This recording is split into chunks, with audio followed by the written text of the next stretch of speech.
Good morning, good afternoon, good evening. This is Lamar Lewis from Lewis Family Consulting, and I'm here to talk a little bit about managing the big picture, holistic health and wellness for mental health professionals. And this is for the Faith and Mental Health Conference this year. I'm really excited to be able to share with you all a few things that hopefully can help you take better care of yourselves so you can take care of the people that you serve and even the people important in your life. I believe that all of us are healers in our own way. And so I'm hopeful that we're able to learn a couple things that just help us be better for ourselves so we can be better for others. And so a few key aspects we're going to talk about today. We're going to learn a few self-care and health self-management techniques. We're going to identify at least one or two by the end of this, hopefully evidence-based practices and approaches to help you overcome barriers to wellness. And we're going to introduce you all to something that I call the B method. Uh, and throughout our time together, hopefully something is helpful you can take away and apply right now. However, I also want to really sum all that up into one big question. And if I can answer this question for you all, then I've done what I'm supposed to do. All right. So, that being said, the big question: how can we model and support sustainable whole person wellness emotionally, mentally, physically, and spiritually in both ourselves and those we serve? Again, how can we model and support sustainable whole person wellness emotionally, mentally, physically, and spiritually in both ourselves and those we serve? And if I can answer that question for you all right, I know it's a big question, but if I can answer that, then I've done my job. If I didn't, then act like I did. I'm just playing. Just kidding, just kidding. Bring a little levity to the space because I know we're not face to face or even computer to computer, but hopefully as you watch this, you'll gain something from it. So I'm doing my best to give you me in the space in which I have. All right. So always start these kind of webinars or trainings or any opportunity that I have to be in front of people with some quotes to ponder. So I'm going to read them to you. And then I just want you to just think about it for a little bit and write down what you think. All right. Throughout this time, I'm going to share a lot of different things. So hopefully you're taking notes so that you can take it and reflect on it. But also, if you go into the module, there is a takeaways guide that you can download, follow along with, because I love y'all so much, right? I want y'all to be great, be better than me, right? So I want you to take this information, apply it, use it for your life. So there are opportunities for you to learn with that. All right. So first quote is from Seneca. Whatever can happen at any time can happen today. Whatever can happen at any time can happen today. And this is one of my favorite quotes from Audre Lorde. Self-care is not an act of self-indulgence, but an act of political warfare. Self-care is not an act of self-indulgence, but an act of political warfare. So I want you to really think about those two quotes for a second.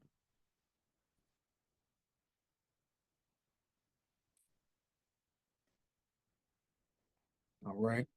Write down what resonates with you, what doesn't resonate with you, and put it down on your paper. All right. As we take these notes, or if you're typing it up on your laptop, you're watching on your laptop, type some notes in your Word doc, whatever you use, so we can keep up with each other. All right. So before we even keep going, all right, I want to introduce what holistic well being is. So I want you to think for a second about how you define holistic well being. All right.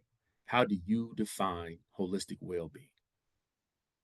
Okay. Then I want you to, just think about that for a second. And then I also want you to think about, why does holistic well being matter? What makes it important to you and the work you do? Why is it important to your day to day and all that stuff? All right. And then let's think a little bit about, what does it mean to manage the bigger picture?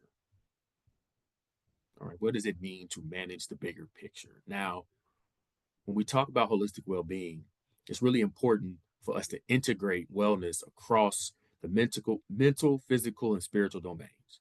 The mental, physical, spiritual, and emotional domains. So it's important for us across all aspects of our life to want to be well. Now, when we talk about that, sometimes that means, without disease, without infirmity, right? When we're talking about well being, we just break it down simply. It means to be well, to be in a state of wellness, right? And so we want that across all of our lives, not just our financial or socioeconomic or whatever, but in all aspects of our lives, we want to be well because I believe you probably want that for the people that you serve, right? So the same thing we want to give to others, we want to give to ourselves. All right. And that's kind of our role, is to not just um, support our clients to their best optimal well-being, but also to model that for them through our own actions, right? Modeling is such a big part of the work that we do. How are we modeling wellness for the folks that we serve? All right. So we just want to just talk a little bit about this holistic well-being. We're not just talking about physical, we're not just talking about mental, we're talking about the whole picture that includes our spiritual health as well. So when we're looking at holistic wellness, I kind of want you to look at on the screen. This is from SAMHSA, and you can Google dimensions of wellness. You'll get all kind of different things. This is the one I tend to focus on the most because it's kind of the easiest, right, for us to kind of just conceptualize in my perspective. Um, and what I want us to do as well, as we're looking at this, it boils down to like 12.5% or something like that per area. So I want you to think in on the takeaways guide you have, there's a opportunity for you to put what percentage you think you are. 12.5% of each domain is 100% of that domain, right? You might have different ranges of scores. What do you think? Where do you think you are as far as percentage wise of your wellness? I'm talking about balance, right? Maybe you're 12.5 here, maybe you're zero here, maybe you're 20, was that 2.5, 2.5, maybe you're 25 here, right? Where are you when it comes to this as we go through each domain? All right. So we have the emotional domain, as you see, coping effectively with life and creating satisfying relationships. The financial domain, satisfaction with your current and future financial situations. I know that weighs a lot on a lot of people. So that's something to think about, right? Social domain, developing a sense of connection and belonging and a well developed support system. Spiritual domain, expanding our sense of purpose and meaning in life. Occupational domain, personal satisfaction and enrichment derived from one's work. Physical, recognizing the need for physical activity, diet, sleep, and nutrition. Intellectual, recognizing creative abilities and finding ways to expand knowledge and skills. And lastly, but certainly not least, environmental, good health by occupying pleasant, stimulating environments that support well being. All right. Emotional, financial, social, spiritual, occupational, physical, intellectual, and environmental. And for my book, that really encompasses most of human life, that whole kind of you know thing. Now, can we break it down and get a little more into the weeds with it? For sure. But ultimately, if you have um, some level of well-being in these domains in your life, we can venture to say life is generally good. Generally, right? I'm not being specific, just generally, if you kind of got some balance in these domains, life is generally good. And we also recognize that things happen, right? Life does happen in different times, different phases in life. Different things take more priority, et cetera, et cetera. But if we're looking at this holistically, right? If we have some semblance of harmony in these areas in our life, things are generally going well. Now, what I want you to do is to also keep in mind that this is think about the wellness as a wheel, right? So thinking about a box truck or a vehicle that has 8 wheels on it, right?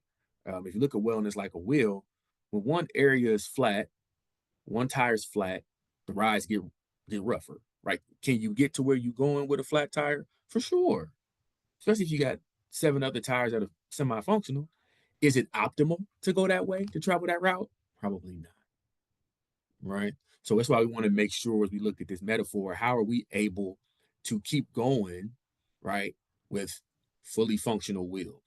Even if it got a little hole in it, even if it's leaking a little air, even if it got a patch in it and it's not whatever. Maybe you bought it from the secondhand tire shop, right?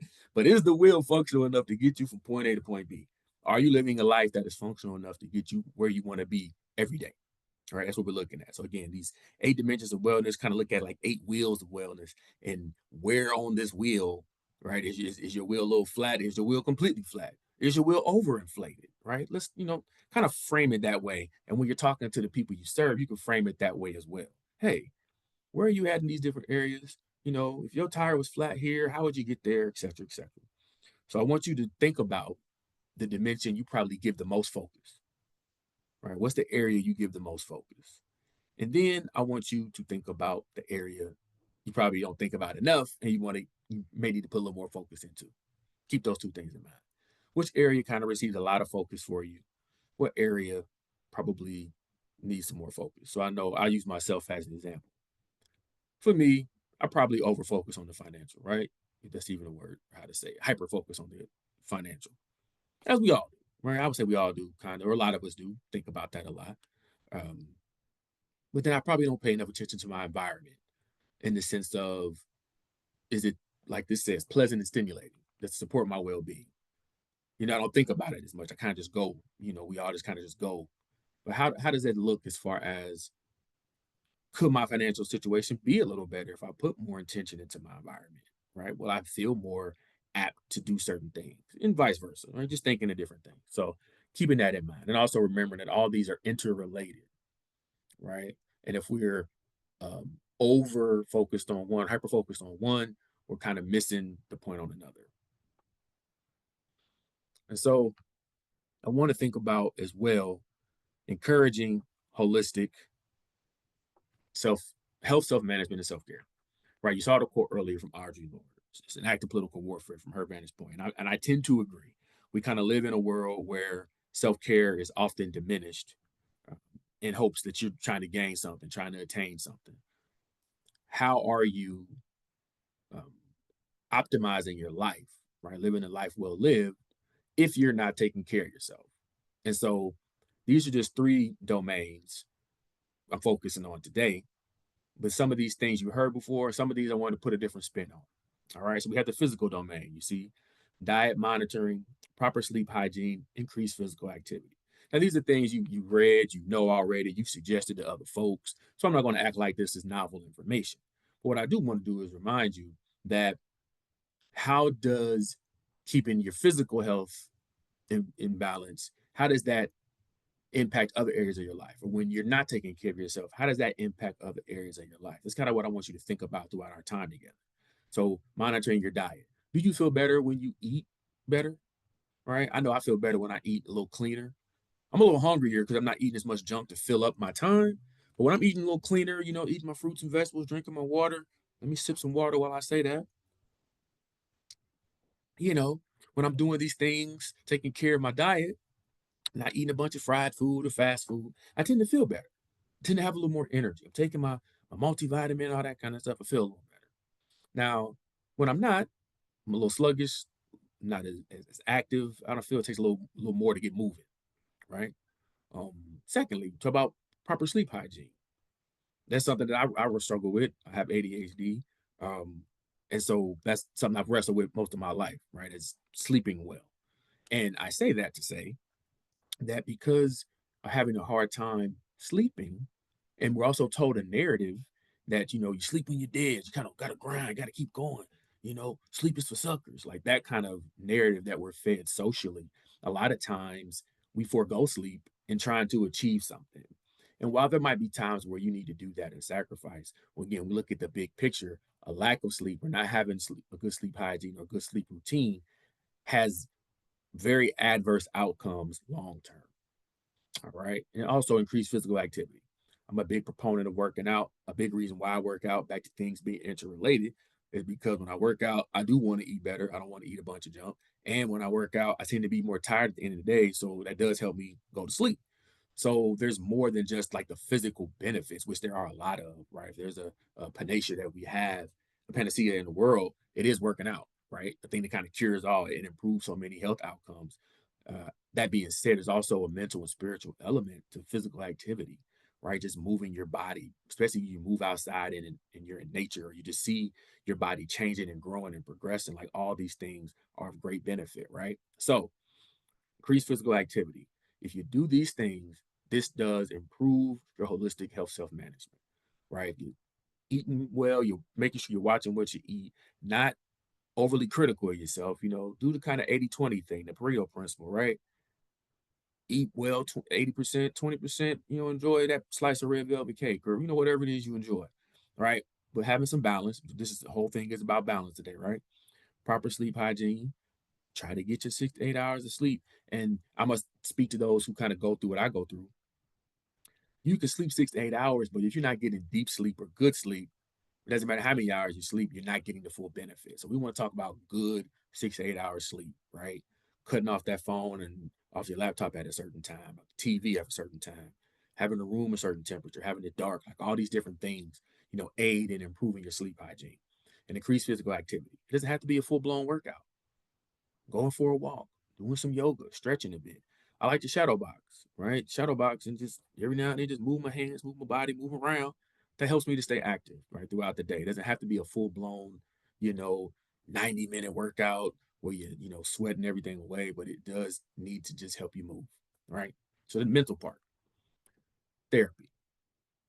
I'm biased, y'all. I'm a therapist. So I'm going to definitely be a big proponent for therapy and its benefits for us. Is not for some people, think about therapy, you just talking to somebody, they're not really helping you. For those of us who went through this clinical process and as far as becoming a therapist, you got your hours, you interned, you did all this kind of stuff. You realize it's a skill that you learn.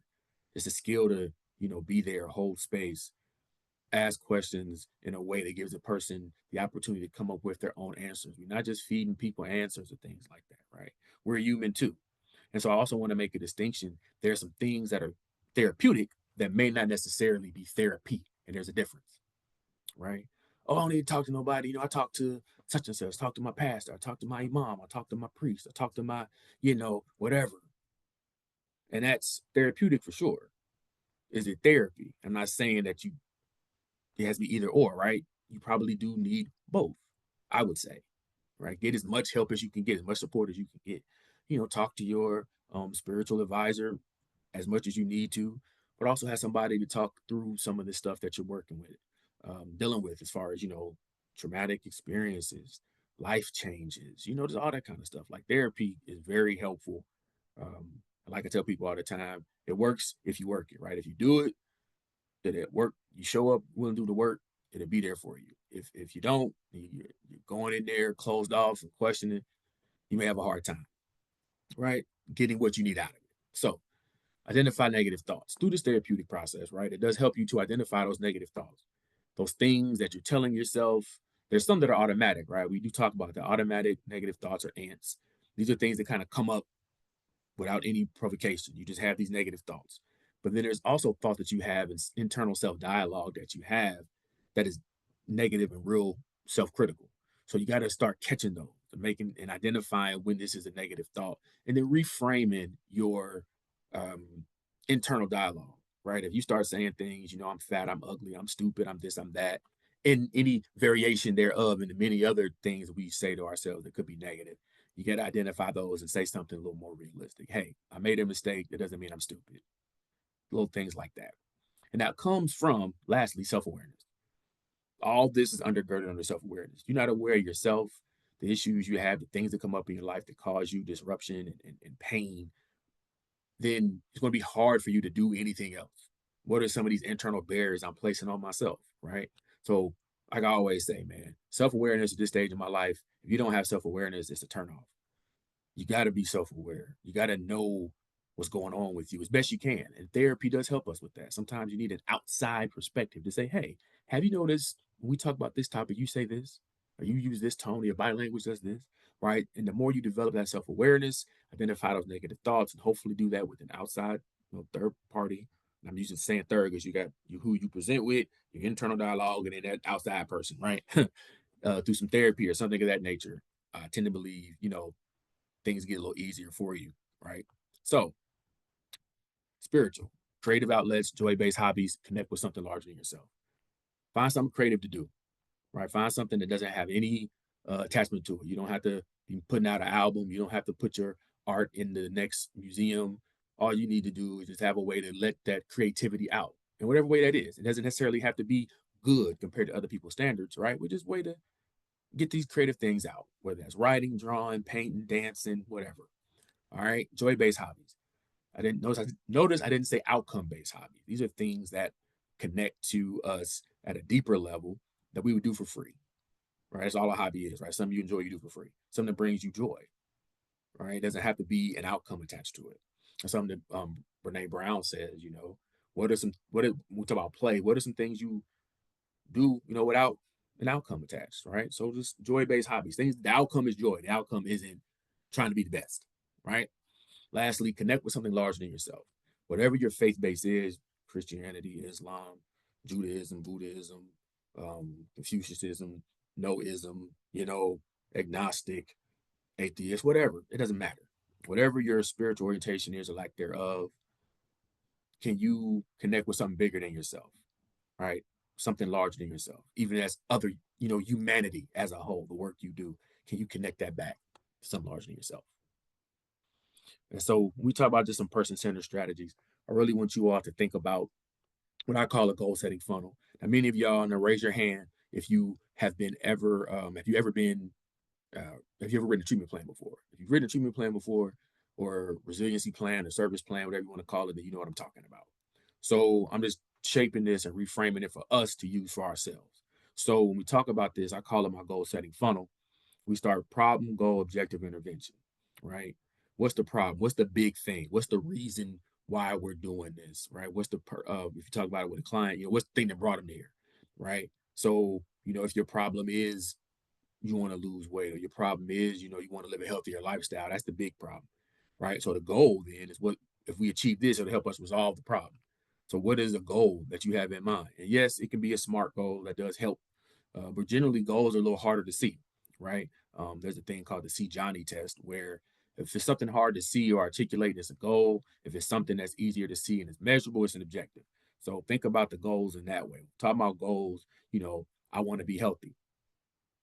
What does that mean for us, right? So yes, that's the goal, but then how are we going to get there, right? So we got the problem of, wanting to deal with our holistic well-being. The goal is I want to be healthy. All right, cool. If we become healthier, that does help us resolve our problem, or for sake of conversation, for holistic well-being. But then how do we get healthier? That's where the objectives come in. That's very measurable and very specific, right? So the objective might be Lamarr will find a gym within 10 miles of him that he can afford to go to each month, 3 times a week, right? That's very specific, very measurable, very attainable, realistic, and time sensitive, right? Lamarr will drink half his body weight in water each day, right? That's very specific. And if we do these two things, for example, that helps us achieve the goal, which helps us resolve the problem. Yeah, with me? You with me? Give me a thumbs up. All right. Lastly, interventions. What are we going to do today? Well, today I'm going to Google gyms near me. Today I'm going to buy me something that I can measure my water intake and drink it. But I got to have something to measure it so I know how much water I'm drinking, right? So that's just a way to use this kind of goal setting funnel as a way to help us, stay on track with our goals that we set for ourselves. I want to make sure I stick to my time agreement, but I don't want to rush this. I want to give y'all what y'all need. So another way we do this, we talked earlier about how we talk to ourselves. We want to use strength-based versus deficit-based language as much as we can, right? I also want to make sure that I'm not unrealistic, and that there will be times where you need to speak in that way. But I want it to be aware of the times we do it, right? So we're speaking from a strength-based perspective. We focus on what's strong, emphasizes our abilities and resilience. An example of that is I'm building coping strategies. Let's say you have a hard time coping with stress. Well, saying I'm building coping strategies doesn't negate that we have an issue with this, but it does highlight the fact that we need to improve, right? We're talking about deficit-based conversations or language. We're talking about we're focusing on what's wrong. We highlight problems and limitations. An example of that is saying, I lack coping skills. And you can kind of see the difference, right? So we want to be able to reframe through strength, through a strength-based lens. What's a healthier way to look at this, right? And if we can do that consistently, we practice that strategy, it helps us to um, improve our outlook, improve our perspective, and gives us a little more internal or intrinsic motivation towards achieving goals. All right. These are just some barriers to wellness that we have, right? And I want you to look at these, and I just want you just to kind of, as I read it through them real quick, highlight the ones that you struggle with and the ones you kind of don't have an issue with. And if you have any other ones, right, write them down too. And also with that last slide, I want you to think about what are some things you say to yourself that you need to improve on. Write those frames down and look at them and see if there's a better way to or healthier way to say it. So one, right, unrealistic expectations, emotional overload or burnout, and lack of self-awareness. These are kind of these internal barriers that we create, right? And they often lead to or are activated by these external barriers, time constraints, access and resources, toxic work environments, right? All these things do their barriers as well. Sometimes these are external things outside of our control. Once you put that in your mind, what's in your control is outside of your control, right? And then these cognitive and cultural barriers, stigma around mental health, arrest, and disconnection between wellness areas, right? Not seeing the interrelation between these different things. So look at these different barriers that we have. Again, add to it if you have any other ones that you can think of or that you see. What are some other things that we're dealing with and wrestling with that keep us from being well holistically, right? And then how can we address those? Well, let's identify what we're dealing with first. Which ones really resonate with you as far as, man, I really do have an issue with unrealistic expectations, right? And then we'll talk about ways we can address them. All right. And so I want to just highlight this B method, right? It's very simple, just a real easy breakdown of what, you know, what the B method is. We want to build a support system, establish routines, and explore hobbies. Right, building a support system. That means building relationships, our faith community, therapy, um, 12 steps, peer support, support groups, grief support groups, um, just your friends, peers, whatever, colleagues. Build as many support systems as you can, right? Because life is difficult. It can be difficult at times, and we're going to need support from everybody. You don't have to go through this thing alone, right? So build support systems. Come in environments like this where you're around like-minded people who are working to improve their life, right? Secondly, establish routines, wellness schedules, reminders, put things on your calendar, right? Like I put my workouts on my calendar. I put, time with my significant other on my calendar. I put time with my family on my calendar. Everything that's important to me, I put it on my calendar. Because if I don't, it's easy to get caught up in other things, right? Or allow other things to take over your time. This is even a good reminder for myself, right? Like, hey, this time shut down, I need to focus on X, Y, and Z. So it's important to establish those routines and make it a habit. The more you do it, the easier it becomes. And explore hobbies. Like I said earlier, what are some things you just enjoy doing? And look at curiosity as self-care. Hey, I've never tried this before. Why not try it? Hey, I've never done this before. Why not? And that's a way of self-care because you're challenging yourself to get out of your comfort zone and do some things you're not used to doing. All right.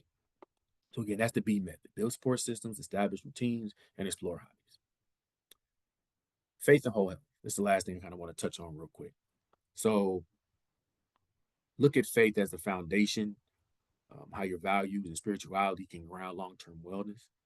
Whatever your faith is, right? I want you to look at your faith as a healing practice, right? Not just something that they tell you to do, right? But also the rituals that you do, your prayer, meditation, serving. They support your ability to emotionally regulate. They can be a stress reliever and give you a sense of control, or give you an opportunity to relinquish control to something bigger than yourself, right? Which is just part of this process of healing. It's not separate from all the other stuff. It's a part of it. Faith is clarity, right? When you are grounded in your principles, spirituality and your faith can be accomplished with where you're trying to go. You can always recalibrate back to that North Star. Like if you look at that picture there, you'll always go back to that sun, that thing that's guiding you where you need to go. And lastly is connectedness, right? It encourages you to connect with people um, of your faith, of different faiths, right? Faith is a thing that is deeply personal, but also deeply um, interpersonal, right? Where we're connecting with other folks. So again, look at faith as the foundational piece, part of who you are, a healing practice. It provides clarity and it gives you the opportunity to connect with others. And so lastly, you want to recap again, remember that B method. Uh, we talked about that. We talked about how to really reflect on these dimensions of wellness that you have and all these different things. Feel free to contact me if you have any further questions. I'm here for you all as a support. I'm thankful again to be a part of the Faith and Mental Health Conference. This is something that's near and dear to my heart. So I'm hopeful that something that was said today will benefit you, help you be the best version of yourself. And until next time, I'm Lamar Lewis. Be great.